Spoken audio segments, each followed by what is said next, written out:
نحمده ونصلي على رسوله الكريم أما بعد أعوذ بالله من الشيطان الرجيم بسم الله الرحمن الرحيم كما أخرجك ربك من بيتك بالحق وإن فريقا من المؤمنين لكارهون يجادلونك في الحق بعدما تبين كأنما يساقون إلى الموت وهم ينظرون صدق الله العظيم.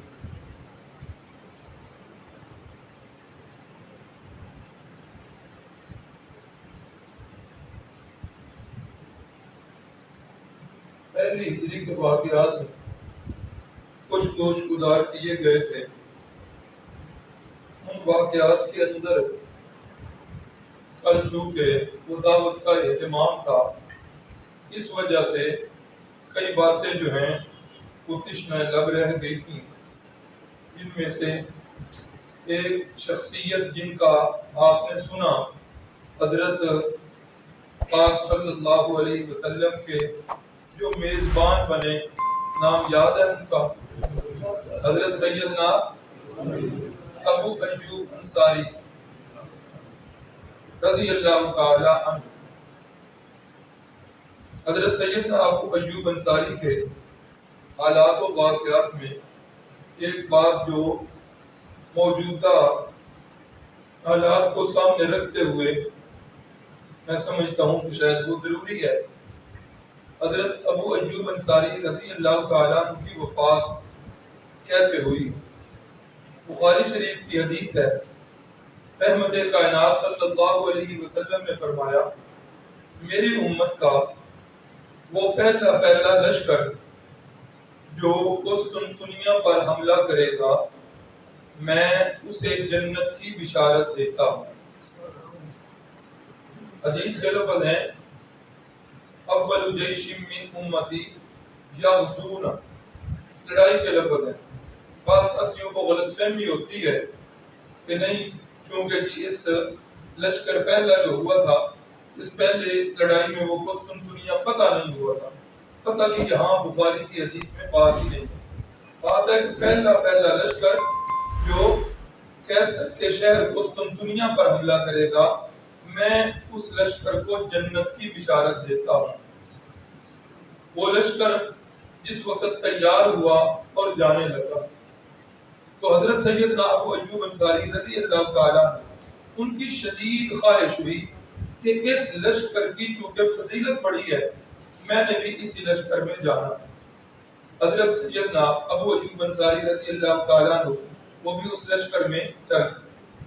عمر میں بالکل بڑھاپا غالب ہے، کچھ بیمار بھی ہیں، کمزوری بھی ہے،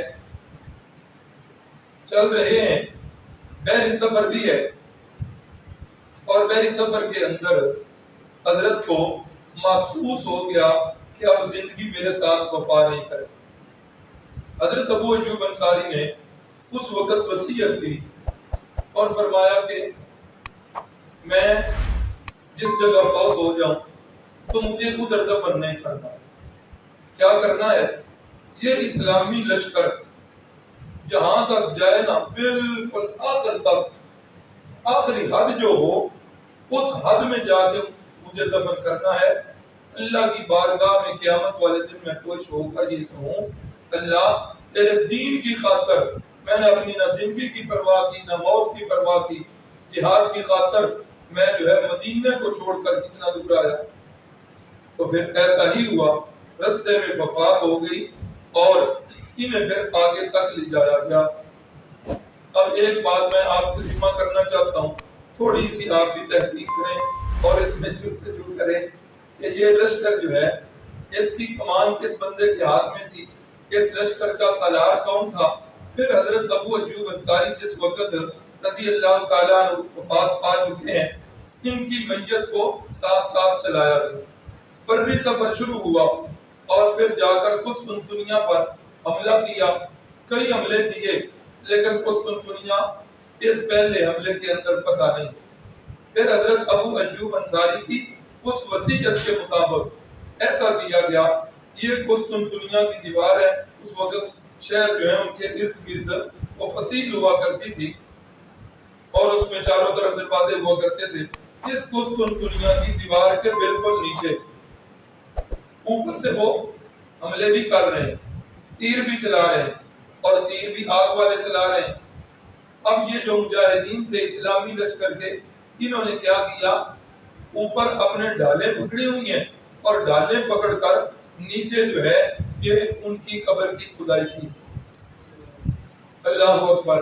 قبر کی کھدائی کے بعد حضرت سیدنا ابو ایوب انصاری رضی اللہ تعالیٰ عنہ کی وہاں تدفین کی گئی, اور جنازہ بھی اسی امیر لشکر نے پڑھایا ہے.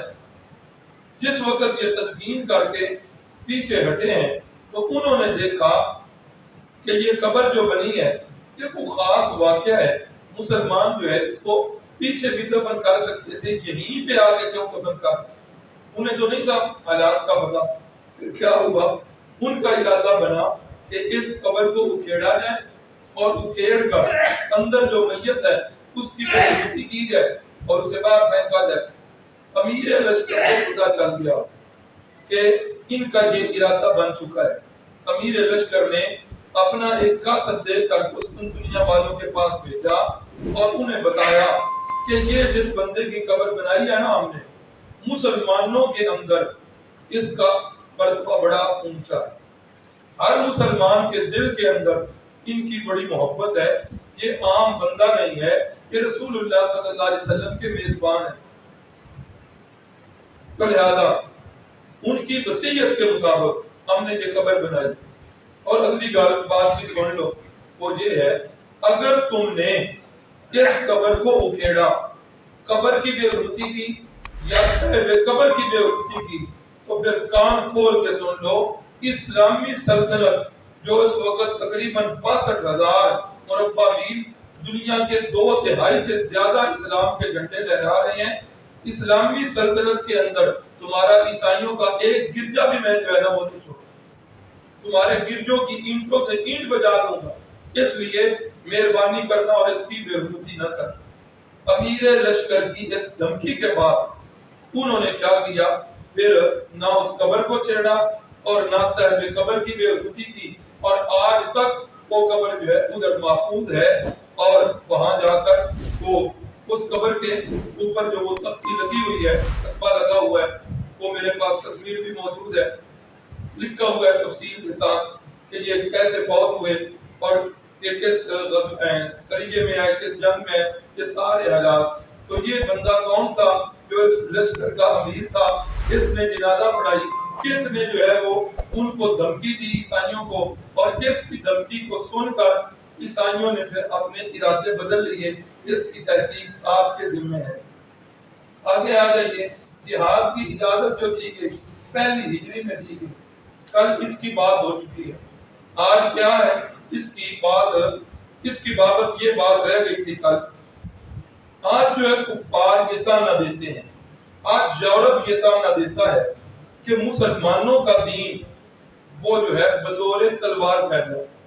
مسلمان کا مذہب اسلام جو ہے یہ تلوار کے ذریعے پھیلا ہے. میں نے تفصیل لکھ دی ہے اور یہ تفصیل جو ہے آن دی ریکارڈ موجود ہے. رسول اللہ صلی اللہ علیہ وسلم کی جتنی سیرت کی کتابیں ہیں, رسول اللہ صلی اللہ علیہ وسلم کے زمانہ میں کل جنگیں کتنی ہوئی تھی؟ 81 جنگیں کل ہوئی ہیں, چھوٹی اور بڑی. اور 81 جنگوں میں سے اللہ کے نبی کتنی جنگوں میں شریک ہوئے؟ 27 جنگوں میں شریک ہوئے. جس جنگ میں رسول اللہ صلی اللہ علیہ وسلم باقاعدہ شریک ہوا کرتے تھے اس جنگ کو کیا کہتے ہیں؟ غزوہ. اور جس جنگ میں شریک نہیں ہوتے تھے بلکہ آپ حکم نامہ بھیجتے اس جنگ کو کیا کہتے ہیں؟ سریہ نہیں, یا کے اوپر شد ہے, سریہ. کیا کہتے ہیں؟ سریہ. تو غزوات جن میں رسول اللہ بنفس نفیس شریک ہوئے وہ 27. اب 23 سالہ دور ہے, 23 سالہ بھی چھوڑے جی, 10 سالہ دور کہہ رہے, 10 سالہ دور ہے. 27 غزوات میں اللہ کے نبی شریک ہوئے, اور ان 27 جنگوں میں ٹوٹل مسلمان جو شہید ہوئے وہ کتنے ہیں؟ 259, تقریباً 250. جنگیں کتنی ہو رہی ہیں؟ 81. اور 81 جنگوں میں مسلمان کتنے شہید ہوئے؟ 259. اور ان 81 جنگوں کے اندر جو کفار مردار ہوئے ہیں وہ کتنے ہیں؟ 759 کل اموات جو واقع ہوئی ہیں رسول اللہ صلی اللہ علیہ وسلم کے سارے زمانہ میں، کل اموات مسلمانوں کی اور کفار کی وہ کتنی ہیں؟ 1018 81 جنگیں، اور ان 81 جنگوں میں دونوں طرف سے مرنے والوں کی تعداد کتنی؟ 1018۔ یورپ آج کس منہ سے اسلام کو دہشت گردی کا مطلب کہتا ہے؟ کس منہ سے کہتا ہے کہ اسلام جو ہے تلوار کے دور پہ پھیلا ہے؟ آج کفر کے منہ پر خود کالک ملی ہوئی ہے، اور باقی سارا چھوڑیے۔ 2 عظیم جنگیں جو ہوئیں ان کے حالات آپ نے سنے۔ ایک حملہ ایٹمی جو ہے ہیروشیما پر کیا گیا، اور دوسرا جاپان کے شہر ناگاساکی پر کیا گیا، اور ان دونوں ایٹمی حملوں میں، ان دونوں جنگوں کے اندر کتنے لاکھ افراد جو ہے وہ لقمہ اجل بنے، اور آج تک ان کی تابکاری کے اثرات جو ہے موجود ہیں۔ اتنے سال ہو گئے ان جنگوں کو، آج بھی ہونے والی نسل جو ہے، آج بھی نئے پیدا ہونے والے بچے کسی کے ہاتھ معذور ہیں، کوئی ٹانگوں سے معروم ہے، کوئی ٹانگوں سے معذور ہے، اس تابکاری کے اثرات آج بھی موجود ہیں۔ ابھی یہ ہماری زندگی کے اندر بالکل ماضی قریب کے اندر کیا ہوا؟ عراق پر امریکہ نے حملہ کیا، ہزاروں نہیں لاکھوں افراد جو ہے لقمہ اجل بنے، اس کے اندر تمیز نہیں کی گئی، عورتیں ہیں تب، بچے ہیں تب، حتیٰ کہ ہسپتالوں میں اور مریضوں پر جو ہے وہ حملے کیے گئے اور ان کو موت کے گھاٹ اتارا گیا۔ اللہ اکبر! کتنے جو ہیں ڈرون حملے ہو رہے ہیں اور ہو چکے ہیں۔ ادھر افغانستان کے اندر کیا صورت؟ اچھا، عراق کی رپورٹ آپ نے پڑھ لی، اتنا عراق کو تباہ و برباد بنا کر، بارود کا ڈھیر بنا کر، پھر آخر پہ کیا تحقیق ہوئی؟ وہ جی خبر ہی غلط تھی، کہ جو خبر ہمیں ملی تھی کہ یہاں ایٹمی جو ہے نا وہ ہتھیار، انا للہ و انا الیہ راجعون۔ ادھر افغانستان کے ساتھ کیا صورت حال میں؟ اللہ اکبر، اللہ اکبر! بندہ وہ تاریخ پڑھے، اس کے رونگٹے کھڑے ہو جاتے ہیں۔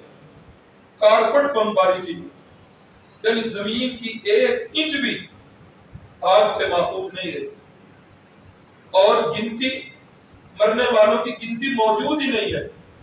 یہ 2 جنگیں لے لیں، عراق کی اور افغانستان کی، لاکھوں افراد لقمہ اجل بنے، اور آج انتہائی ڈھیٹ پن والے انداز میں اسلام پہ باتیں کرتا ہے کفر، کہ اسلام جو ہے تلوار کے دور پہ پھیلے۔ آج وہ بے ایمان اپنے منہ پہ کالک مر کے ہمیں جو ہے حقوق نسواں کے آداب بتا رہا ہے کہ اسلام عورتوں کا جو ہے نا آزادی کا علم بردار نہیں، عورتوں کو حقوق پورے نہیں دیتا۔ ابھی پچھلے مہینوں کی بات آپ نے سنی کہ ڈاکٹر عافیہ صدیقی، اس بیچاری کا قصور کیا ہے؟ آج کفار کی جیلوں میں پڑی ہوئی، آج اس کے بچے تک اسے نہیں ملنے دیے جا رہے۔ آج اس کی بہن نے جس وقت ملاقات کے لیے ٹائم لیا ہے، آپ حضرات کو یہ بات یاد ہوگی کہ بہن سے ڈائریکٹ نہیں مل رہی، درمیان میں شیشے کی دیواریں ہیں اور ٹیلی فون پہ بات ہو رہی ہے، کیمرے اوپر لگے ہوئے ہیں، عورت سے ملاقات کر رہی ہے، ادھر بھی نہتی اور قیدی عورت ہے، ادھر ملاقات کرنے والی بھی نہتی عورت ہے، اور اس پر بھی کیمرے لگے ہوئے ہیں، اور یہ بے ایمان آج ظلم کی کالک منہ پہ لگا کر اسلام کو بدنام کرنے کی کوشش کرتا ہے۔ اللہ اکبر! تو یہ میں نے تفصیل آپ کے سامنے لکھ دی۔ اللہ کے نبی کے زمانے میں کل 81 جنگیں ہوئی ہیں، اور ان 81 جنگوں میں مسلمان 259 شہید ہوئے اور کفار 759 جو ہے مقتل ہوئے۔ کل اموات جو ہے صرف 1018 موتیں واقع ہو رہی ہیں، اور اتنی جنگوں میں صرف اتنی ریشو ہے، اور اس کا بدلہ اور نتیجہ کیا ملا کہ ہادی عالم نے انسانی تاریخ کا دھارا ہی بدل دیا، اور امت کو امن اور سکون کا جو ہے وہ لبادہ پہنا دیا، امن اور سکون کا درس دیا ہے، اور پوری امت مسلمہ پر امن کر کے دکھایا۔ اللہ اکبر! تو یہ جو جہاد کی اجازت ملی ہے، پھر اس کا پس منظر یہ بھی ہے کہ مسلمان جو ہیں لوٹ پیٹ کے بیچارے مدینہ طیبہ پہنچے ہیں۔ اب یہاں بھی پیچھے سے دھمکیاں مل رہی ہیں، پیچھے سے قریشی جو ہیں عبداللہ بن ابی کو کبھی خط لکھتے ہیں کبھی کسی مدینے کے سردار کو کہ یا تم خود نعوذ باللہ معاذ اللہ سے قتل کرو یا پھر ہم یہ کام کرتے ہیں، اور اس کے لیے کئی دفعہ جو ہے انہوں نے کوششیں بھی کی ہیں۔ تو جس وقت یہ ساری کوششیں ہوئیں اس وقت اللہ نے اجازت دی، اذن للذین یقاتلون بانہم ظلموا، کہ مسلمانوں کو اب اجازت دے دی گئی۔ 2 ہجری کے واقعات جو ہے، پہلا پہلا واقعہ اس میں لکھا ہے تحویل قبلہ۔ اللہ اکبر، مسلمان جس وقت مکہ المکرمہ میں تھے، نماز تو اسی وقت فرض ہو چکی تھی۔ کب فرض ہوئی تھی؟ معراج والی رات فرض ہو گئی تھی۔ مکہ میں جس وقت تھے نا، اس وقت تو کوئی مشکل ہی نہیں تھی کہ کدھر منہ کر کے نماز پڑھتے تھے۔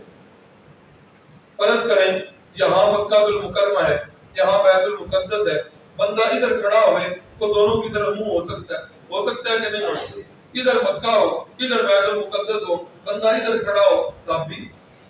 اب وہاں تو کوئی مسئلہ ہی نہیں تھا، لیکن مدینہ طیبہ میں جب مسلمان آئے تو یہاں ایسی بات نہیں تھی، ان کی دونوں کی سمتیں ذرا مختلف تھی۔ اب یہاں یہ بات ممکن نہیں تھی کہ بندہ ایک طرف چہرہ کرے تو دوسرا بھی بیت المقدس یا بیت اللہ جو ہے اس طرف آ جائے، ایسا نہیں تھا۔ اب یہاں بیت المقدس کی طرف منہ کر کے نماز جو ہے مسلمان پڑھ رہے ہیں۔ 16 یا 17 مہینے تک مسلمان یہ نماز پڑھتے رہے، اور اس میں رحمت کائنات صلی اللہ علیہ وسلم کی جو بڑی شدید خواہش تھی، کاش کہ میرا بھی قبلہ بیت اللہ بن جائے۔ کیا بن جائے؟ بیت اللہ قبلہ بن جائے۔ اور اس پر بار بار آپ صلی اللہ علیہ وسلم آسمانوں کی طرف دیکھتے تھے۔ قد نرى تقلب وجهك في السماء فلنولينك قبلة ترضاها، فرمایا اے محبوب، ہم نے آپ کا بار بار آسمانوں کی طرف منہ مبارک کرنا ہم نے دیکھ لی۔ فلنولينك قبلة ترضاها، ہم نے اب آپ کو پھیر دیا ہے کس طرف؟ اس قبلے کی طرف، ترضاها، اس قبلے کو آپ پسند کرتے، جو قبلہ آپ کو محبوب ہے، ہم نے اب آپ کا رخ اس کی طرف پھیر دیا ہے۔ اب جس وقت یہ حکم آیا تو رسول اللہ صلی اللہ علیہ وسلم مسجد قبلتین کے اندر نماز پڑھ رہے ہیں۔ اب نماز پڑھتے پڑھتے 2 رکعت پڑھی جا چکی ہیں، یقین دوران نماز سے حکم آ گیا۔ اب کیا ہوا؟ اب دوران نماز حکم آیا، دوران نماز قبلہ جو ہے بدل دیا گیا۔ اتنی بڑی تبدیلی کہ اللہ کے نبی صلی اللہ علیہ وسلم یہاں پر موجود ہیں، نماز پڑھا رہے ہیں، اور آپ درمیان سے چلتے چلتے بالکل اس طرف پہنچے اور ادھر منہ مبارک کر لیا۔ اب کیا ہوا؟ وہ جو پہلی صف تھی وہ آخری صف بن گئی، اور جو آخری صف تھی وہ پہلی صف۔ اب جس وقت یہ ہوا تو اس وقت یہود نے تو پراپوگنڈا ایسا کیا، آج بھی کچھ جماعتیں پراپوگنڈے میں ماہر ہوتی ہیں، بڑی ماہر ہوتی ہیں، اتنا پراپوگنڈا کرتی ہیں کہ جھوٹ کا سچ اور سچ کا جھوٹ بنا دیتی۔ اور یہ یہود کی بڑی سازش ہے۔ یہ موبائل اور میں بھی اور آپ بھی سارے یہود کے پراپوگنڈے کے اندر ملوث ہیں۔ کتنی خبریں ایسی ہیں جن کی تصدیق ہی نہیں ہم آگے شیئر کر رہے ہیں۔ الزام تراشیاں، میرا تعلق جس جماعت کے ساتھ ہے، ہونا تو یہ چاہیے کہ میں اپنی جماعت کے قائد کی خوبیاں بیان کروں، اللہ ایسی خوبیاں جو اس کے اندر ہوں، لیکن میں یہ نہیں کر رہا۔ میں کیا کر رہا ہوں؟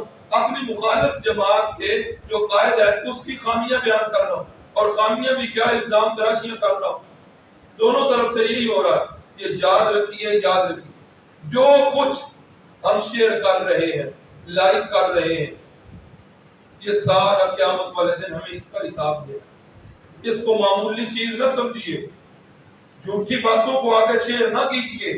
قرآن نے اصول دیا ہے، ان جاءکم فاسق بنبأ فتبینوا، جس وقت بھی تمہارے پاس کوئی خبر آئے تو اس کو کیا کرو؟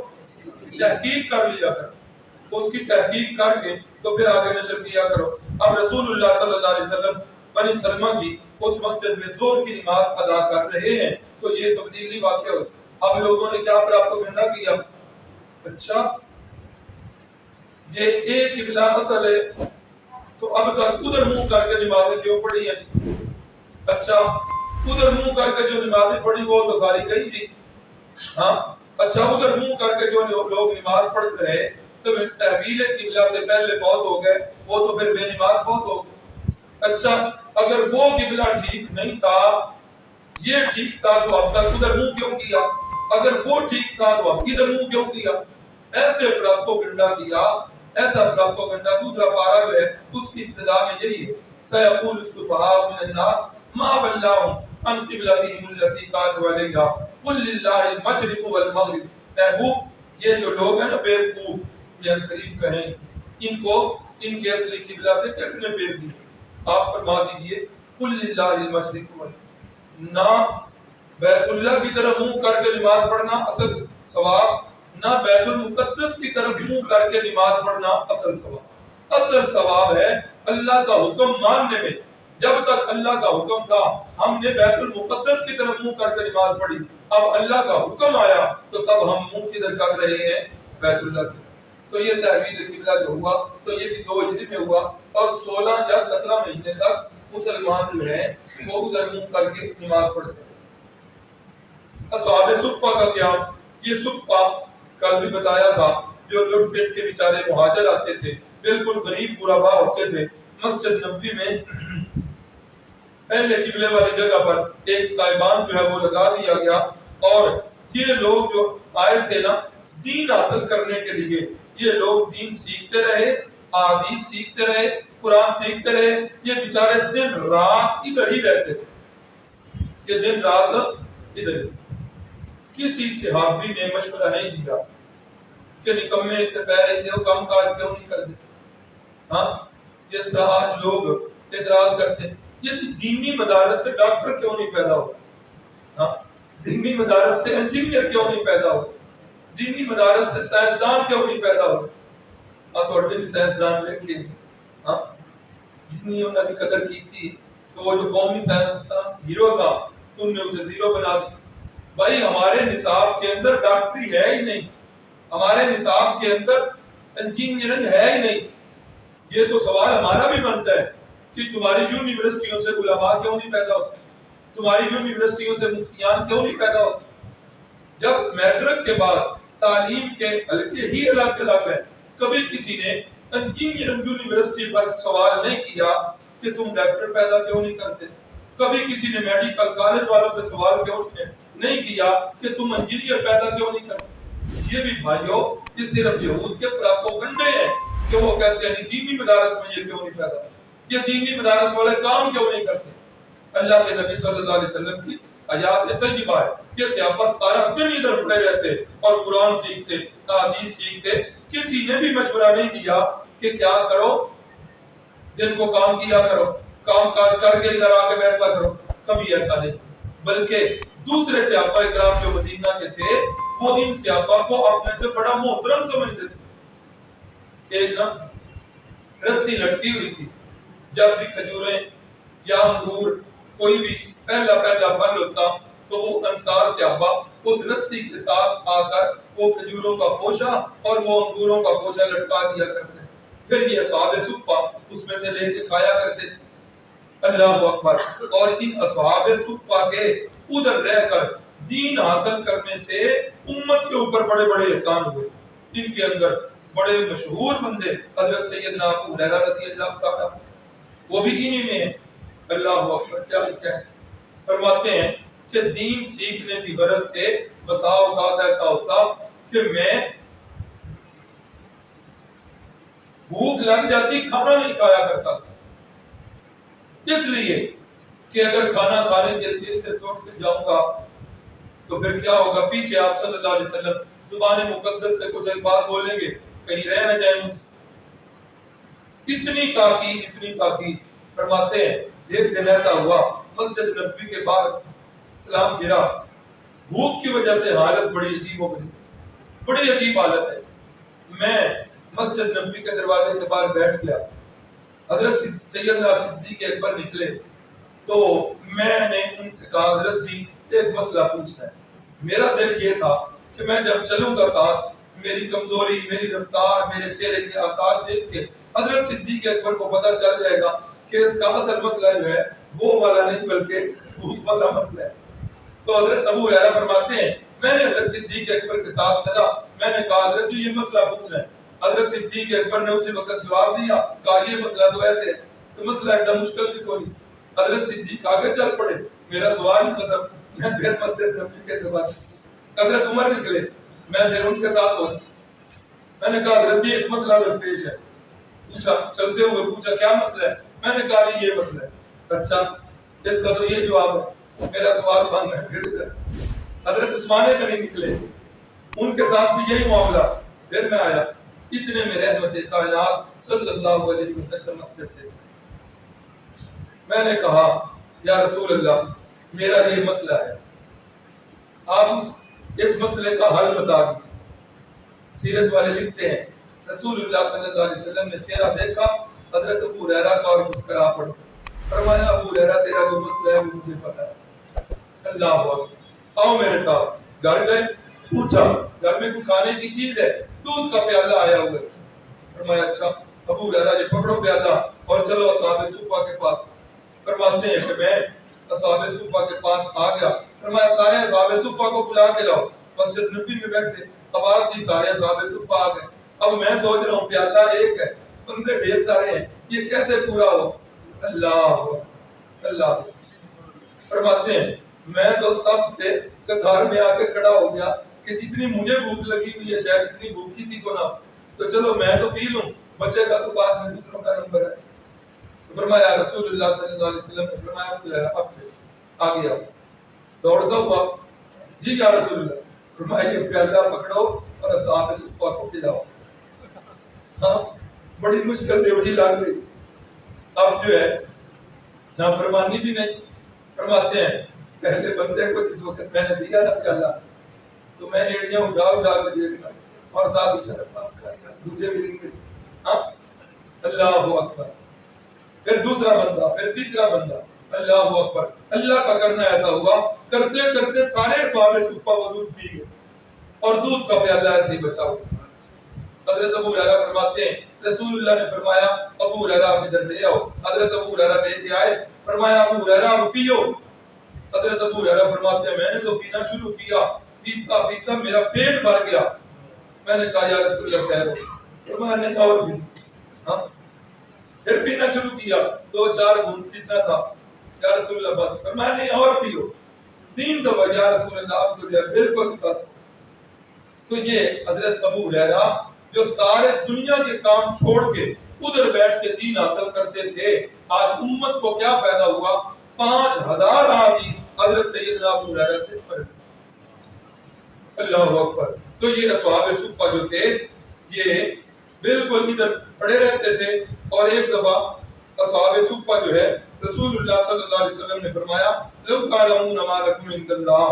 فرمایا اگر تمہیں پتہ چل جائے نا کہ اللہ کے ہاں تمہارا کیا مقام ہے, اللہ کے ہاں تمہارا کیا مقام ہے, فرمایا کہ تم فقر و فاقے میں اور حاجت میں اور زیادہ ہو.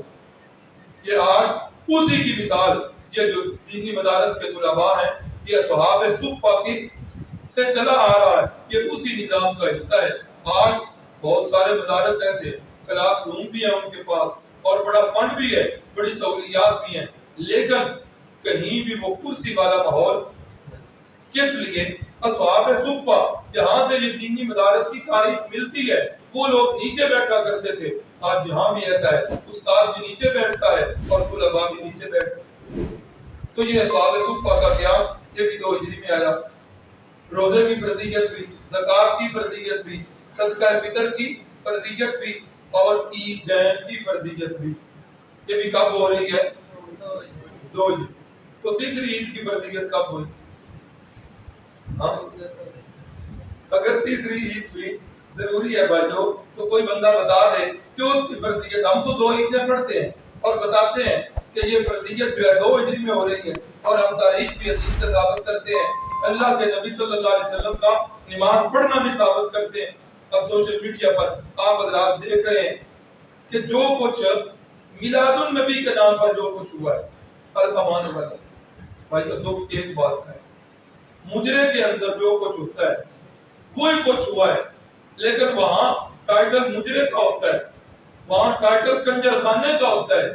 یہاں ٹائٹل میں اوپر نام جو ہے نبی پاک صلی اللہ علیہ وسلم کا لگا ہوا ہے, ٹائٹل میلاد النبی کا ہے اور نیچے جو ہے وہ کنجر خانے ہو رہے ہیں, نیچے ڈانس ہو رہے ہیں. اور مذہبی رہنماؤں کی سرپرستی میں ہو رہے ہیں، سنجیدہ لوگ اب اس کی مخالفت کر رہے ہیں، لیکن انہوں نے اب قوم کو وہاں تک پہنچا دیا ہے، اگر خود بھی یہ چاہیں تو قوم اب واپس پلٹنے والی نہیں ہے۔ اللہ تعالیٰ اس کے شر سے ہمیں محفوظ رکھے، اور اصل جو تقاضا ہے دین کا وہ ہے رسول اللہ صلی اللہ علیہ وسلم سے عملی محبت، اور ہر کام میں رسول اللہ کی اتباع۔ اللہ تعالیٰ ہم سب کو وہ نصیب فرمائے۔ تو یہ بھی ساری چیزیں جو ہیں 2 ہجری میں فرض ہوئی ہیں۔ اللہ اکبر۔ غزوہ بدر یہ بھی 2 ہجری میں ہوا ہے، ٹائم بھی بہت تھوڑا رہ گیا ہے، اور اس کا واقعہ بھی وہ مشہور چیزیں جو ہیں غزوہ بدر کی وہ تو نہیں بتا سکتا، اس کے لیے ٹائم بہت چاہیے۔ وہ جو ضروری چیزیں ہیں وہ میں بتا دیتا ہوں۔ جنگ کی 2 قسمیں ہیں، ایک جنگ ہوتی ہے اقدامی اور ایک ہوتی ہے دفاعی۔ اقدامی جنگ ہوتی ہے کہ ادھر سے جا کر کفار پر حملہ کیا جائے، اور دفاعی جنگ یہ ہوتی ہے کہ جس وقت کافر جو ہیں وہ مسلمانوں پر حملہ کر دیں اور مسلمان اپنا دفاع کریں، اس کو دفاعی جنگ کہتے ہیں۔ اب جس وقت اقدامی جنگ ہے وہ تو فرض کفایہ ہے، چند لوگ بھی کریں گے امت کی طرف سے فرض ادا ہو جائے گا۔ دفاعی جنگ جو ہے وہ فرض عین ہے، جس وقت کافر جو ہے ملک کو کسی اسلامی ملک پر حملہ کر دے تو پھر اولاد کے لیے کوئی ضروری نہیں کہ والدین سے اجازت لے، نوکر کے لیے کوئی ضروری نہیں کہ اپنے مالک سے اجازت لے، پھر ہر بندے پر فرض ہو جاتی ہے۔ اب آپ رسول اللہ صلی اللہ علیہ وسلم کی سیرت کا مطالعہ کریں، یہ بدر کی جنگ بھی دفاعی جنگ، کفار جو ہے وہ حملہ کر رہے ہیں اور اللہ کے نبی دفاعی جنگ لڑ رہے ہیں۔ کل جو ہے 3 ہجری کے واقعات میں احد کا غزوہ آئے گا، وہ بھی رسول اللہ دفاعی جنگ کر رہے ہیں۔ یہ جو رسول اللہ نے 27 غزوات کیے ہیں، ان میں اکثر غزوات جو ہیں وہ دفاعی، اقدامی جنگ جو ہے وہ بہت کم ہے۔ اللہ اکبر۔ تو یہ بدر کا واقعہ جو ہے یہ بھی ایسے پیش آیا کہ رسول اللہ صلی اللہ علیہ وسلم کو پتہ چلا قریش مکہ نے ایک قافلہ ابو سفیان کی سربراہی میں شام میں بھیجا ہوا ہے، اور مکے کے ہر گھر کا پیسہ جو ہے وہ انویسٹ ہے اس میں، اور اس کا مطمع نظر یہ ہے کہ یہ جتنا بھی نفع ہوگا یہ سارے کا سارا نفع مسلمانوں کے خلاف استعمال۔ اب یہی عقلی تقاضا تھا کہ اس قافلے کو پکڑا جائے، اس کی قوت کو توڑا جائے، اس کے سامان کو پکڑا جائے اور لوٹا جائے، تاکہ مسلمانوں کے خلاف جو ہے یہ چیز استعمال نہ ہو۔ اب اس قافلے کو پکڑنے کے لیے نکلے، لیکن یہ قافلہ جو ہے یہ آگے نکل گیا، اور پھر اس کے بدلے میں قریشیوں کی طرف سے ایک بہت بڑا لشکر جرار جو ہے تیار ہو کر کیل کانٹے سے لیس اسلحہ سے لیس ہو کر وہ مکے سے لشکر روانہ ہوا۔ 1300 ان کی تعداد ہے، 100 گھوڑے ہیں اور 600 زرے ہیں ان کے پاس۔ جس وقت یہ تیار ہو کر نکلنے لگے، اچانک ایک خیال آیا، وہ خیال یہ تھا کہ قبیلہ بنو بکر ان کی ہمارے ساتھ دشمنی چل رہی، ایسا نہ ہو کہ ہم جو مسلمانوں سے لڑیں اور پیچھے سے قبیلہ بنو بکر کے لوگ ہمارے اوپر آ کر حملہ کر دیں تو ہم تو درمیان میں آ جائیں گے۔ ابھی یہ سوچ رہے تھے کہ ان سے کیا کریں۔ ابلیس لعین جو ہے یہ قبیلہ ہے بنو بکر کے سردار کی شکل بن کے آ گیا اور آ کر کہنے لگا انی جار لکم، میری طرف سے بے فکر ہو جاؤ، میں تمہارے ساتھ مل کے نعوذ باللہ معاذ اللہ مسلمانوں کا خاتمہ کروں گا، کیونکہ وہ ہمارا مشترکہ دشمن ہے۔ اب یہ بھی ساتھ آ گیا قرآن مجید کے الفاظ فلما تراءت الفئتان نکص علی عقبیہ، جس وقت دونوں جماعتیں ٹکرائیں تو یہ بے ایمان ایڑیوں کے بال پیچھے بھاگا، اور حدیث کے شاید الفاظ ہیں جو یاد آ رہے ہیں وَلَهُ ذُرَّاتٌ، اور حالت اس کی یہ تھی کہ پیچھے سے اس کی ہوا خارج ہو رہی، آگے فرشتوں کی جماعتوں کو دیکھا تو ابو جہل نے پکڑا پیچھے سے، تو کہتا تھا کہ مروں گا بھی تمہارے ساتھ اور جیوں گا بھی تمہارے ساتھ، تو اس نے کہا انی ارا ما لا ترون، جو میں دیکھ رہا ہوں وہ تم بھاگ چلا گیا۔ تو یہ مسلمان جس وقت چلے تو مدنی لشکر جو ہے اس کی تعداد کتنی تھی؟ مشہور روایت کے مطابق 313 اور بعض روایات میں 314 بھی 315 بھی، 70 اونٹ ان کے پاس ہیں اور 2 گھوڑے ہیں، 70 اونٹ ہے اور تعداد کتنی ہے 313، 70 کو 3 سے ضرب دیں 70 تھے ہاں 21 ہاں 210 بن گئے، پھر بھی تعداد پھر بھی زیادہ ہے. اور ادھر کیا ہے، پھر ان کے پاس کوئی خاص چیز بھی نہیں ہے، گھوڑے بھی صرف 2 ہیں. اب جس وقت ابو سفیان قافلہ لے کر نکل گیا، مکے سے قافلہ جو ہے وہ چل پڑا. اب رسول اللہ صلی اللہ علیہ وسلم کو پتا چلا کہ یہ قافلہ تو نکل گیا اور مکی لشکر آ رہا ہے. اب رسول اللہ صلی اللہ علیہ وسلم نے صحابہ سے مشورہ کیا کہ کیا کرنا چاہیے. صحابہ کرام جو ہے ان میں سے پہلے وہی بندہ اٹھا جو ہر موقع پر پہلے اٹھا کرتا ہے. کون ہے وہ؟ جی سیدنا صدیق اکبر رضی اللہ تعالی. وہ سب سے پہلے اٹھے اور انہوں نے اٹھ کر رسول اللہ صلی اللہ علیہ وسلم سے فرمایا یا رسول اللہ ہماری طرف سے پریشان نہ ہو. آپ صلی اللہ علیہ وسلم نے فرمایا ہاں بھائی مجھے کوئی مشورہ دو. پھر دوسرے نمبر پہ حضرت فاروق اعظم اٹھے، تیسرے نمبر پہ حضرت عثمان اٹھے. حضرت عثمان تو نہیں تھے، حضرت فاروق اعظم اٹھے.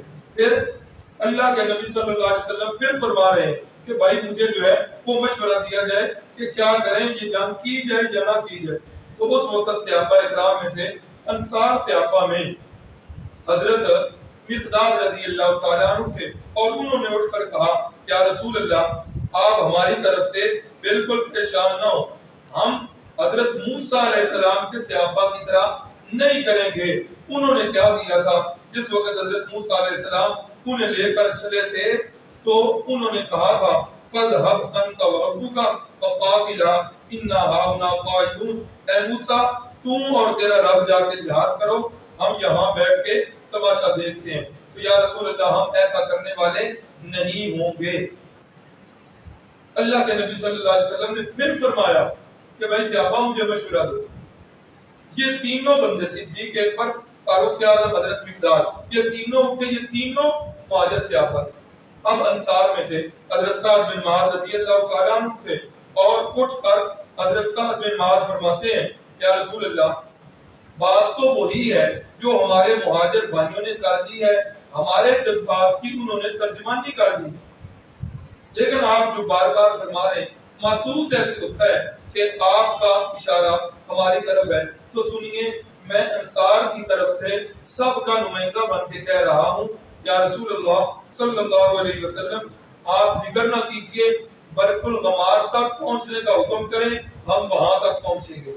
آگ میں کودنے کا حکم کریں، ہماری اس بات پر تو اختلاف ہوگا، ایک کہے گا میں پہلے کودوں گا، دوسرا کہے گا میں پہلے کودوں گا. یا رسول اللہ آپ سارا مال لینا چاہیں ہمارا سارا مال بھی قربان ہے، اور اگر آپ ہمارا کچھ مال لیں یا رسول اللہ اس ذات کی قسم جو مال آپ ہم سے لیں گے وہ مال ہمیں محبوب ہوگا اس مال سے جو پیچھے بچ.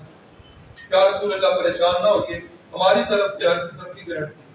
اللہ کے نبی صلی اللہ علیہ وسلم مسکرا پڑے اور آپ صلی اللہ علیہ وسلم بالکل پھر جو ہے نا اس وقت مطمئن ہو.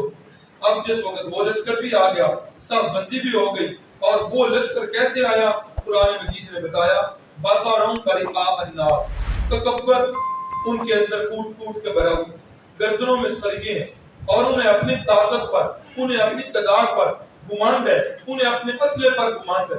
اللہ اکبر. یارو کوئی یہ مقابلہ بنتا ہے ایک طرف 1300 بندہ ہو، دوسری طرف 313 ہو، کوئی مقابلہ نہیں تعداد میں، اور اسلحہ میں بھی مقابلہ نہیں، سواریوں میں بھی مقابلہ نہیں. ایسے ہی ہوا تھا جس طرح افغانستان پہ امریکہ اور اس کے اتحادی ممالک یاد ہے کتنے تھے؟ ہاں غالباً 38 ممالک اس کے ساتھ اتحادی تھے، اور انہوں نے یہاں پر چڑھائی کی. اب لوگ جو ہے وہ کہہ رہے تھے سالوں کی نہیں، مہینوں کی نہیں، ہفتوں کی نہیں، یہ دنوں کی جنگ ہے. ہاں پھر کیا ہوا؟ لوگوں نے یہ بھی کہا یہ لوگ جو ہے افغانستان والے یہ پاگل ہیں، یہ اپنی قوت کو ختم کر رہے ہیں، یہ اپنی قوت جو ہے ختم کر رہے ہیں، اپنے بندوں کو موت کے گھاٹ میں اتار رہے ہیں. پھر اللہ کی قسم وہ دنیا کی جدید اور ساری ٹیکنالوجی لے کے افغانستان پر برسے کارپٹ بمباری کی. پھر کیا ہوا؟ انہوں نے افغانیوں کو ختم کر ڈالا. کچھ بھی نہیں تھا ان کے پاس، وہ سن 72 کی گنیں تھی ان کے پاس، لیکن اللہ کی قسم ان کے پاس ایک ہتھیار ایسا تھا جو سارے کفر کے پاس نہیں تھا، اور وہ کون سا تھا؟ ایمان والا تھا. یہاں بھی پھر وہی ہوا. جو بدر کے میدان میں ہوا. اب بدر کے میدان میں رات ہو چکی ہے, کافر جو ہے وہ رنگ رلیاں بنا رہے ہیں, وہ اپنے جو ہے کھیل کود کر رہے ہیں. صبح جو ہے ایک ہی حملے کے اندر مسلمانوں کا کام ہم نے تمام کر دینا ہے. اور ادھر کیا ہو رہا ہے, ادھر مجاہدین جو ہیں یہ سوئے ہوئے ہیں اور قائد جو ہیں وہ جاگ رہے ہیں. اللہ اکبر. اور قائد جاگ بھی کیسے رہے, قائد کا سر جو ہے وہ سجدے میں, اور قائد اتنا لمبا سجدہ کر رہے ہیں کہ حضرت صدیق اکبر نے دیکھا کہ رسول اللہ کی چادر مبارک سرت کر نیچے گر پڑی. حضرت صدیق اکبر جو باہر پہرے پہ کھڑے تھے اندر آئے اور آ کر چادر مبارک ٹھیک کی. فرمایا یا رسول اللہ اٹھ جائیے, اللہ تعالیٰ اب کبھی بھی ہمیں ذلیل و رسوا نہیں کرے گا, اللہ تعالیٰ ہمیں ضرور کافروں پر غلبہ دے گا. یہاں پر اگر حضرت امیر شریعت کی بات نہ کروں تو شاید خیانت نہ ہو جائے. امیر شریعت کا وہ جملہ ضرور کہوں گا. امیر شریعت فرماتے ہیں کہ جب میں اپنے رسول رحمت صلی اللہ علیہ وسلم کی حیات طیبہ کا مطالعہ کرتا ہوں, آپ کے ظاہری اور باطنی کمالات کو پڑھتا ہوں, دیکھتا ہوں کہ آپ کتنے خوبصورت بھی ہیں, آپ کتنے خوبصورت بھی ہیں, آپ جو ہیں کتنے عظیم بھی ہیں, کتنے اعلیٰ بھی ہیں, آپ اپنے رب کے محبوب بھی ہیں, آپ صاحب قرآن بھی ہیں, آپ صاحب معراج بھی ہیں, آپ رحمت للعالمین بھی ہیں, آپ شفیع المذنبین بھی ہیں. اللہ نے ختم نبوت کا تاج آپ کے سر پہ رکھا ہے, کوئی کمی نہیں آپ کے اندر چھوڑی. جب میں اس شخصیت کا مطالعہ کرتا ہوں میرا دل میں اختیار کرتا ہے عطا اللہ اٹھ, اس سے بڑھ کر کائنات میں خوبصورت ہستی کوئی نہیں, اٹھ اور اٹھ کے اس ہستی کو سجدہ کر. اللہ اکبر. امیر شریعت فرماتے ہیں لیکن میں جب اس کی سیرت کو پڑھتا ہوا میدان بدر میں پہنچتا ہوں تو دیکھتا ہوں کہ ہستی تو کسی اور کے سامنے سجدہ رہی, تو میرا دل بے اختیار کرتا ہے عطا اللہ اتنی خوبصورت ہستی جس کے سامنے سجدہ رہے گا وہ کتنی خوبصورت, تو بھی اسی کو سجدہ کر جس کو یہ اتنی پیاری ہستی جو ہے یہ سجدہ کر رہی ہے. پھر کیا ہوا, دوسرے دن جنگ ہوئی, اور یہ جنگ بھی کتنی عجیب جنگ تھی. یہ جنگ اپنوں کی جنگ ہے. ادھر سیدنا صدیق اکبر ہے اور ادھر ان کا سگا بیٹا عبد الرحمان ہے. ادھر ابو جہل کے جھنڈے کے نیچے حضرت عباس جو اس وقت تک مسلمان نہیں ہوئے, کفار کے لشکر کے اندر وہ ہیں, اور ادھر محمد عربی صلی اللہ علیہ وسلم کے جھنڈے کے نیچے ان کے سگے بھائی حضرت سیدنا حمزہ ہے. اللہ اکبر. ادھر جو ہے کفار کے لشکر کے اندر ولید بن عتبہ ہے, ادھر رسول اللہ کے جھنڈے کے نیچے اس کا سگا بھائی ابو جندل ہے. ادھر کفار کے جھنڈے کے نیچے آس بن شام ہے, اور ادھر مسلمانوں کے لشکر کے اندر اس کا سگا بھانجا سیدنا فاروق اعظم رضی اللہ تعالی. اللہ اکبر. ادھر کفار کے جھنڈے کے نیچے ابو عبیدہ کے والد ہیں, اور ادھر اسلام کے جھنڈے کے نیچے حضرت ابو عبیدہ بن جراح ہیں. باپ نے بیٹے پہ حملہ کیا, بیٹے نے جوابی وار کے اندر باپ کے دو ٹکڑے, چشم فلک نے یہ نظارہ بھی نہیں دیکھا. اللہ اکبر. صدیق اکبر جنگ کے بعد گھر میں بیٹھے تھے. عبد الرحمان کہنے لگا ابا جی بدر کے میدان میں آپ میری تلوار کے نیچے 2-3 دفعہ آئے تھے, میں نے اس وقت چھوڑ دیا تھا. صدیق اکبر نے فرمایا اللہ کی قسم اگر تو میری تلوار کے نیچے ایک دفعہ بھی آ جاتا ابو بکر تجھے کبھی نہ چھوڑتا. کیوں؟ اس وقت میرے بیٹے اور میرے بھائی وہ تھے جو محمد عربی صلی اللہ علیہ وسلم کے پرچم کے نیچے تھے. اللہ اکبر. پھر کیا ہوا, اللہ رب العزت کی مدد جو ہے وہ شامل حال ہوئی, اور قرآن مجید نے بتایا اذ تستغیثون ربکم, اے مسلمانوں یاد کرو اس وقت کو جب تم مدد مانگ رہے تھے کس سے, اے مسلمانوں اے صحابہ اکرام اس وقت کو یاد کرو جس وقت تم یا رسول اللہ مدد کے نعرے لگا رہے تھے. ہاں پھر یاد ہی مدد کے نعرے لگا رہے. قرآن پڑھیے, اللہ کی قسم تم قرآن مجید پڑھو گے کبھی گمراہ نہیں. اس تستغیثون ربکم, تم مدد کس سے مانگ رہے تھے, اپنے رب سے مانگ رہے تھے. اور آگے قرآن مجید کے لفظ ہے من نصر الا من عند اللہ, اے لوگوں مددگار اللہ کے سوا ہو ہی کوئی نہیں سکتا. مددگار صرف اللہ مددگار, باقی سارے طلبگار. انبیاء بھی اس کے سامنے طلبگار. یا ایھا الناس انتم الفقراء الی اللہ, اے سارے لوگوں تم سارے اللہ کے در کے طلبگار ہو, اللہ کے در کے محتاج. پھر اللہ رب العزت نے اپنی مدد جو ہے وہ شامل حال ہوئی, اور پھر جو ہے کفار کو اللہ نے زبردست شکست سے نوازا، اور جس کے اندر ابو جہل بھی مارا گیا۔ عبد الرحمن ابن عوف فرماتے ہیں میں اپنے سواری پہ تھا کہ چھوٹے چھوٹے دو بچے آئے، انہوں نے آ کر مجھے کہا کہ چچا جان وہ ہمیں ابو جہل کا پتہ بتائیے، وہ کون ہے، ہم نے دیکھا ہوا نہیں ہے۔ اللہ اکبر، کہتے ہیں میں بڑا حیران کہ کہاں ابو جہل اور کہاں یہ دو چھوٹے چھوٹے بچے۔ میں نے کہا کیوں، تم کیا کرنا چاہتے ہو؟ وہ کہنے لگے مر جائیں گے یا ماریں گے اس ناری کو، سنا ہے وہ گالیاں دیتا ہے محبوب بات۔ اللہ کہتے ہیں میں نے کہا او سامنے دیکھ رہے ہو وہ ابو جہل، اور حفاظت کر رہا ہے گرد اس کے فوج کا دستہ، حفاظت کر رہا ہے گرد اس کے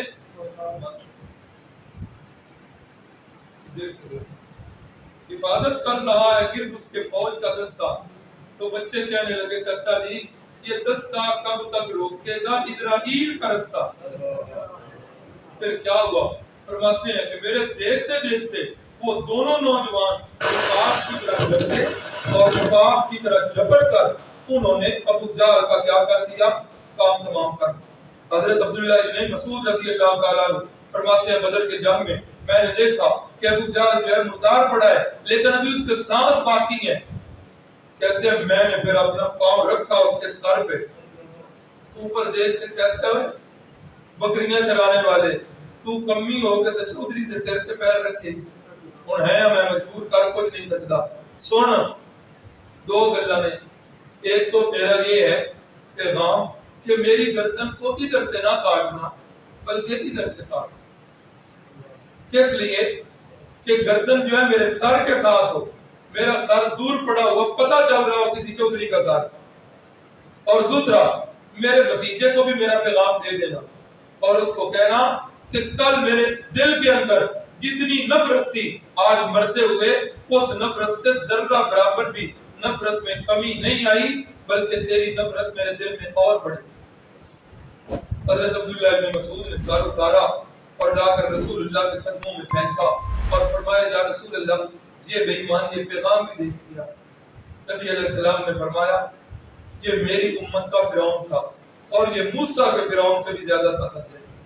موسیٰ کا فرعون تو وہ تھا جسے ایک غوطہ لگا تو کہنے لگا آمنت برب موسیٰ و ہارون، میں ان کے رب پہ ایمان لے آیا۔ یہ میری امت کا فرعون جو ہے یہ اس سے بھی بڑا سخت ہے کہ مرتے ہوئے بھی اس کے تکبر کے اندر ذرہ برابر بھی کمی نہیں۔ اللہ اکبر۔ پھر یہ کفار کے لشکر کے سارے لوگ جو ہیں یہ مارے گئے اور ابو جہل بھی مارا گیا اور بھی بڑے بڑے جو ہے لوگ وہ مارے گئے۔ اب کیا ہوا؟ رسول اللہ صلی اللہ علیہ وسلم نے ان لوگوں کو پکڑا جو مارے گئے، 70 کے قریب قریش کے یہ سردار مارے گئے اور ان کو کنویں کے اندر پھینکا۔ وہ بدر کے میدان کے ایک جانب اندھا کنواں اسے کہتے ہیں جو پانی نہیں دیا کرتا، کسی زمانے میں کنواں تھا اب وہ ختم ہو گیا، اس کنویں کے اندر پھینکا اور 70 کے قریب کافر جو ہیں انہیں پکڑ کر قید کر لیا گیا۔ کتنے بندے مارے گئے؟ 70، اور قیدی کتنے ہوئے؟ 70۔ ان قیدیوں کو باندھ دیا۔ اب ان قیدیوں کا صوبہ مشورہ ہونا ہے کہ کیا کیا جائے۔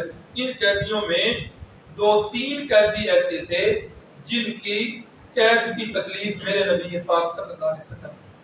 ان قیدیوں میں ایک قیدی ہیں ابو العاص جو رسول اللہ صلی اللہ علیہ وسلم کے داماد اور حضرت زینب کے خاوند ہیں۔ ابھی مسلمان نہیں، بعد میں مسلمان ہو گئے، ابھی مسلمان نہیں ہوئے۔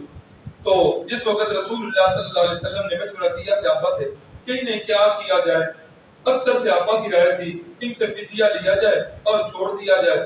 حضرت فاروق اعظم کی رائے سب سے مختلف ہے، یا رسول اللہ ان کو قتل کیا جائے، انہوں نے ہمیں بڑی تکلیفیں دی ہیں اور قتل بھی ایسے کیا جائے، میرے رشتہ دار کو میرے حوالے، باقی صحابہ کے رشتہ داروں کو ان کے حوالے، خود قتل کریں تاکہ ان کا قبیلہ بدلہ لینے کی بھی بات نہ۔ کثرت کی رائے تھی چھوڑنے کی، چھوڑ دیا گیا۔ اللہ کو یہ بات جو ہے پسند نہ ہوئی، فرمایا ما کان لنبی جی ان یکون لہ اسریٰ حتی یسکن فی الارض۔ کسی نبی کو یہ مناسب تو نہیں ہے کہ کفار کے قیدی ان کے نرزے میں آ جائیں اور وہ انہیں پھر زندہ چھوڑ دے اور ان کا خون نہ باہر آ۔ یہ بھی مقام ایسا ہے اور مفسرین نے لکھا تقریباً 22 مقامات قرآن مجید میں ایسے ہیں جو حضرت فاروق اعظم نے رسول اللہ کو مشورہ دیا، اللہ نے وہی مشورہ قرآن بنا کر نازل کیا۔ اسی لیے رسول اللہ نے فرمایا ان اللہ تعالی جعل الحق علی لسان عمر، فرمایا اللہ نے تو حق کو عمر کی زبان پر جاری کر دیا ہے، جو بولتا ہے اللہ تعالیٰ اس کے مطابق قرآن بنا کے نازل کر دے۔ تو ان قیدیوں میں یہ ابو العاص جو ہے یہ بھی قیدی بن کے آئے۔ اس وقت رسول اللہ کی بیٹی حضرت زینب جو ہیں یہ مکہ میں تھی، یہ مکے سے آئے اور قیدی بن گئے۔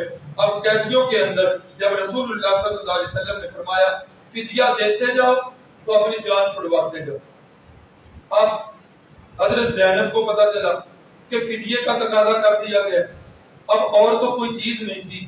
حضرت زینب رضی اللہ تعالیٰ عنہا نے اپنی وہ والدہ کا نشانی جو ہار پہنا ہوا تھا وہ ہار مدینہ طیبہ میں رسول اللہ صلی اللہ علیہ وسلم کے پاس بھیج دیا کہ یہ میرے خامد کا فدیہ قبول کریں اور میرے خامد کو جو ہے وہ آزاد کر دیں۔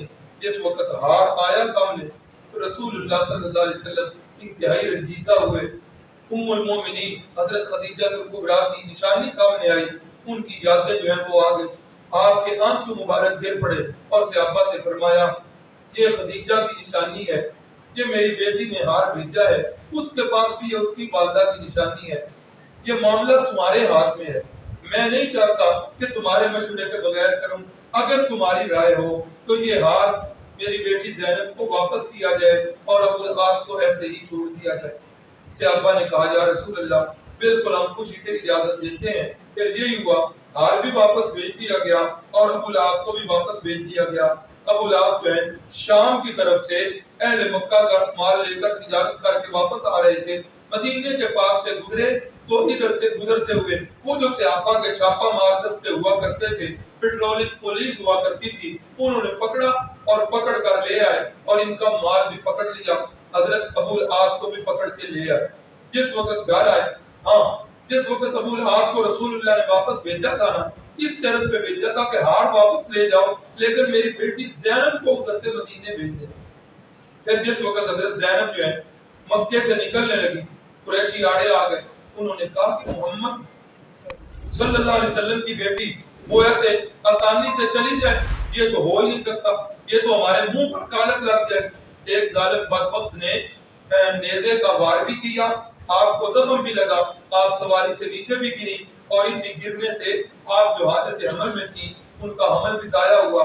رسول اللہ صلی اللہ علیہ وسلم فرمایا کرتے تھے کہ میری اس بیٹی کو میری محبت کے اندر بڑی تکلیفیں دی ہیں، نہیں آنے دیا۔ پھر ابو سفیان جو اس وقت تک مسلمان نہیں ہوئے تھے، انہوں نے آ کر حضرت زینب سے کہا چپکے سے کہ آپ ایسا کریں، ایسے نہیں جانے دیں گے، آپ واپس آ جائیں، رات کے اندھیرے میں چلے جائیں، چلو لوگوں کو ہم بھی منہ دکھانے کے قابل تو ہو جائیں کہ ہمیں پتہ نہیں چلا تو وہ چلی۔ پھر ایسے ہی ہوا، حضرت زینب واپس آ گئی اور پھر رات کے اندھیرے تو جس وقت حضرت زینب ادھر تھی مدینہ میں تو ابو العاص تجارت کر کے جا رہے تھے، مسلمانوں نے پکڑ لیا، مال بھی پکڑ لیا، تو فجر کی نماز کھڑی ہونے لگی ہے، حضرت زینب کے پاس ابو العاص آ گئے اور حضرت زینب نے آواز دی پردے کے پیچھے سے کہ ابا جی ابو العاص آ چکے ہیں، میں ان کو پناہ دے چکا۔ اس لیے کوئی مسلمانوں نے کچھ نہ، تو جو بھی مسلمان کسی کافر کو پناہ دے دیتا باقی مسلمان بھی اس کو پناہ دے دیتے۔ تو کچھ لوگوں نے کہا کہ آپ کیا کریں، آپ جو ہے اسلام قبول کر، پناہ تو مل گئی، کوئی تکلیف نہیں ہوئی، مال بھی سارے کا سارا واپس کر دیا۔ لوگوں نے کہا اسلام قبول کریں، کہنے لگے نہیں کرو۔ پھر ادھر سے واپس مکے میں گئے، جتنا مال اسباب تھا ایک ایک روپے کا ایک ایک پائی کا حساب کر کے ساروں کو واپس کیا اور ساروں کو واپس کر کے مدینے میں آ کر پھر اسلام فرمانے لگے اسلام تو میرے دل میں آ گیا تھا، لیکن مجھے یہ تھا کہ لوگ کل کو یہ نہ کہیں قید میں ہو کر اس نے اسلام قبول کیا، کیونکہ قریش خاندان سے تھے تو اس لیے یہ بھی ایک تانا تھا۔ تو آپ صلی اللہ علیہ وسلم کے ہاتھ پر انہوں نے اسلام قبول کیا۔ ایک اس قیدی کی تکلیف اور دوسرے وہ قیدی جن کی تکلیف ہوئی وہ تھے حضور کے چچا حضرت عباس۔ یاد آیا ہوگا بیعت عقبہ ثانیہ میں رسول اللہ کے ساتھ کون تھے؟ یہی حضرت سیدنا عباس تھے، مسلمان ابھی نہیں ہوئے اور ہر موقع پر اللہ کے نبی کی پشتنائی کر رہے ہیں اور آپ کے ساتھ ہیں، ہر لحاظ میں مدد بھی کر رہے ہیں۔ اب جس وقت حضرت عباس کی بازو جو ہے ادھر پیچھے بندھے ہوئے ہیں اور باندھنے والوں نے بھی رسی کو زیادہ سخت باندھ دی، حضرت عباس جو ہیں وہ قیدیوں میں کراتے رہے، سو نہ سکے، اور ادھر ان کی کرانے کی آواز سن کر رسول اللہ صلی اللہ علیہ وسلم بھی سارے رات سو۔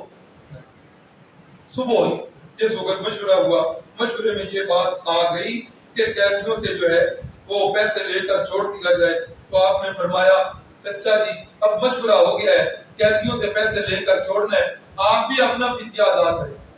چاچا جی نے کہا میرے پاس تو شاید کوئی نہیں۔ فرمایا وہ جو اپنی بیوی ام الفضل کو دے کے آئے ہیں وہ کیا ہے، وہ مال کس کا ہے؟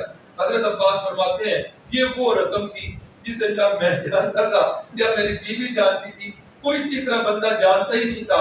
رسول اللہ صلی اللہ علیہ وسلم کو اللہ تعالیٰ نے اطلاع کر دی تو فرماتے ہیں بعض روایات میں ہے کہ اسی وقت ہی مسلمان ہو گئے۔ یہ وہ قیدی تھے جن کی تکلیف رسول اللہ صلی اللہ علیہ وسلم کو، باقی کفار جو ان کو بدر کے کنویں میں پھینک دیا گیا۔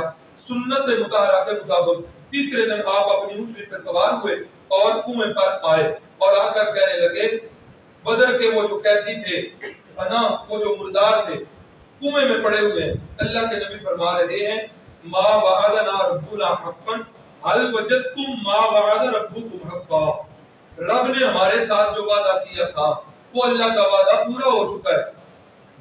اللہ نے وعدہ کیا کیا تھا؟ فتح کا، پورا ہو گیا۔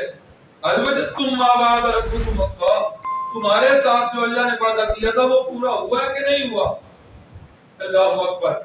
حضرت ایک روایت میں بخاری کی روایت حضرت عمر بول پڑے اور مسند احمد کی روایت ہے، ڈھیر سارے صحابہ اکرام بول پڑے اتو کلمو اجسادا لا ارواح لها، یا رسول اللہ آپ ان مردہ جسموں سے گفتگو کر رہے ہیں جن کے اندر روح نہیں، جن کے اندر روح نہیں۔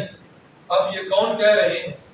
صحابہ اکرام، اور خاص کر کے حضرت فاروق اعظم۔ اس موقع پر آپ نے جواب دیا، بخاری کی کتاب اٹھا کے دیکھیں، ذمہ داری سے حوالہ دے رہا ہوں، آپ نے فرمایا انہم الان لا يسمعون ما اقول لهم، انہم بے شک یہ والے مردے الان اس وقت یسمعون سن رہے ہیں ما اقول لهم جو میں ان سے کہہ رہا ہوں۔ حال افسوس سے کہنا پڑتا ہے کہ دیوبند کی ایک قوت تھی، آج کچھ لوگوں کی سازشوں سے دیوبند کی ایک قوت جو ہے یہ کئی ٹکڑوں میں بٹ مسئلہ یہ چل پڑا مردے سنتے ہیں کہ نہیں سنتے۔ اب یہ دیکھ لیں بخاری کی حدیث ہے، ایک ایک لفظ جو ہے خوب وضاحت کر رہا ہے۔ آپ نے صحابہ کو یہ نہیں فرمایا کہ مردے سنتے ہیں، بلکہ آپ فرما رہے ہیں انہم یہ والے، سارے نہیں، الان اس وقت، ہر وقت نہیں، یسمعون سن رہے ہیں، بولتے نہیں ہیں، صرف سن رہے ہیں، ما اقول لهم جو میں ان کو کہہ رہا ہوں، واحد متکلم کا سی میری بات کو سن رہے ہیں، تمہاری کی نہیں، سن رہے ہیں اور کوئی حص نہیں، اور اس وقت سن رہے ہیں جو میں کہہ رہا ہوں، اور یہ والے سن رہے ہیں۔ ایک ایک لفظ باتیں بتا رہا ہوں۔ پہلی بات تو یہ ہے ایک کام روٹین سے ہو رہا ہو تو کبھی اس پر اشکال نہیں ہوتا۔ صرف چھوٹی سی مثال دے کے سمجھاؤں گا، رسول اللہ روزانہ ظہر کی 4 رکعت پڑھا کرتے تھے، کبھی کسی صحابی نے نہیں پوچھا یا رسول اللہ 4 کیوں پڑھی؟ ایک دن روٹین سے کام ہٹا تو صحابہ نے پوچھا یا رسول اللہ پڑھانی تو 4 تھی، آپ نے 2 کیوں پڑھا دی؟ روٹین سے جب معاملہ ہٹتا ہے تب جو ہے سوال ذہن میں آتا ہے۔ یہاں بھی ایسا ہی ہوا، رسول اللہ صلی اللہ علیہ وسلم کی تعلیم نہیں تھی کہ مردے جو ہے وہ باتوں کو سنتے ہیں، نہ ہی صحابہ کا یہ عقیدہ تھا۔ جب روٹین سے معاملہ ہٹا، صحابہ نے دیکھا اللہ کے نبی مردوں سے گفتگو فرما رہے ہیں، تو اسی وقت حضرت عمر نے یا صحابہ نے کہا ان سے گفتگو کرتے ہیں جن کے اندر روح موجود نہیں ہے۔ معلوم ہوا کہ صحابہ کا عقیدہ تھا جب بندہ مرتا ہے تو روح نکل جاتی ہے، اس وقت بندہ سنتا نہیں۔ اور آپ نے جو جواب دیا، یہ جواب کا ایک لفظ بتا رہا ہے کہ یہ معجزہ ہے آپ کا۔ آپ فرما رہے ہیں اس وقت سن رہے ہیں، یہ والے سن رہے ہیں اور میری بات کو سن رہے ہیں۔ یہ اللہ نے ان کو سنوایا ہے، جس طرح اللہ آپ صلی اللہ علیہ وسلم کی بات پتھروں کو سنوا دیا کرتے تھے، اسی طرح اللہ نے ان کو بھی سنوا دی۔ تو لہٰذا اس کے اندر جو ہے پھر جس وقت یہی معاملہ اماں جی حضرت عائشہ صدیقہ کے پاس آیا تو اماں جی نے قرآن کے دلائل کے ساتھ پیش کر دیا، فرمایا اے عبداللہ ابن عمر، اللہ کے نبی جو ہے اس بات کے خلاف کیسے کہہ سکتے ہیں؟ قرآن مجید کہہ رہا ہے اِنَّكَ لَا تُسْمِعُ الْمَوْتَىٰ وَمَا أَنْتَ بِمُسْمِعٍ مَّن فِي الْقُبُورِ۔ تو یہ دونوں آیتیں مردوں کے سننے کی نفی پر سب سے پہلے کس نے پیش کی ہے؟ حضرت عائشہ صدیقہ۔ آج لوگ کہتے ہیں کہ ان دو آیتوں سے مردوں کا نہ سننا ثابت ہی نہیں ہوگا، کوئی نہیں ثابت ہوتا۔ تو اماں جی سے پوچھئے، ہم تو انہی کی تقلید کر رہے ہیں، انہوں نے سب سے پہلے انہی آیات کو پیش کیا۔ تو یہ غزوہ بدر تھا، اس کے چیدہ باتیں بیان کر دی۔ اسی غزوہ بدر پر جس وقت مسلمان فتح سے ہمکنار ہو کے آئے تو حضرت عثمان غنی کی بیوی رسول اللہ صلی اللہ علیہ وسلم کی پیاری بیٹی حضرت رقیہ کا انتقال بھی ہو گیا۔ اسی سال کے اندر حضرت علی المرتضیٰ اور اماں جی فاطمہ الزہرا کا نکاح بھی ہوا، اور رومیوں کو وہ جو مجوسیوں پر فتح تھا وہ قرآن کی پیشین گوئی تھی، وَهُمْ مِنْ بَعْدِ غَلَبِهِمْ سَيَغْلِبُونَ فِي بِضْعِ سِنِينَ، وہ پیشین گوئی بھی قرآن کی پوری ہوئی، رومی جو ہے وہ غالب آ گئے اور مجوسی مغلوب ہو گئے۔ اللہ سے دعا ہے اللہ تعالیٰ آج بھی اسلام کو اسی طرح فتح دے، اور اللہ تعالیٰ مسلمانوں کے اندر اللہ تعالیٰ کوئی ایسا امیر پیدا کرے جو کفار کی آنکھ میں آنکھ ڈال کر بات کرے، اور غیرت مند اور مغیرت آدمی جو ہے اللہ تعالیٰ مسلمانوں کو ایسی قیادت نصیب فرمائے۔ اگلے دن بھی اعلان ہوا تھا، ہماری ایک جو ہے پہلے تو مکالمہ تھی، اب مولمہ ہیں بنت محمد شیخ محمد آصف صاحب، انہوں نے آن لائن قرآن مجید کی کلاس شروع کی ہوئی ہے۔ جو خواتین بھی قرآن مجید کی کلاس آن لائن لینا چاہیں وہ ان سے رابطہ کر لیں یا مجھے بتا دیں، میں وہ رابطے کا ذریعہ بتا دوں گا۔ اور جو خواتین یہاں آ کر پڑھنا چاہیں کہ ہماری سیرت کورس کے متصل بعد جو ہے خواتین کی وہ کلاس بھی شروع ہو رہی ہے، تقریباً اثر سے 1 گھنٹہ پہلے اس کا ٹائم ہوتا ہے۔ اللہ ہم سب کو قرآن فہمی نصیب فرمائے۔ الحمدللہ رب العالمین والعاقبۃ للمتقین۔ اللهم أرنا الحق حقا وارزقنا اتباعه وأرنا الباطل باطلا واجتنابه۔ اللهم استر عيوبنا، اللهم اغفر ذنوبنا، إلهي عبادك العافية مقرا بالذنوب وقد ظهروا، ربنا آتنا في الدنيا حسنة وفي الآخرة حسنة وقنا عذاب النار۔ صلى الله تعالى على النبي الكريم وعلى آله وصحبه أجمعين۔